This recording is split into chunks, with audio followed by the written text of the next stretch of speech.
It's not your average traffic jam.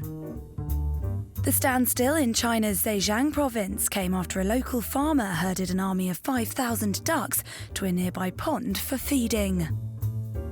Photos showed the birds being manoeuvred across the street using just a cane. Well, as cute as they are, this is one group we wouldn't want to be stuck behind on the morning commute.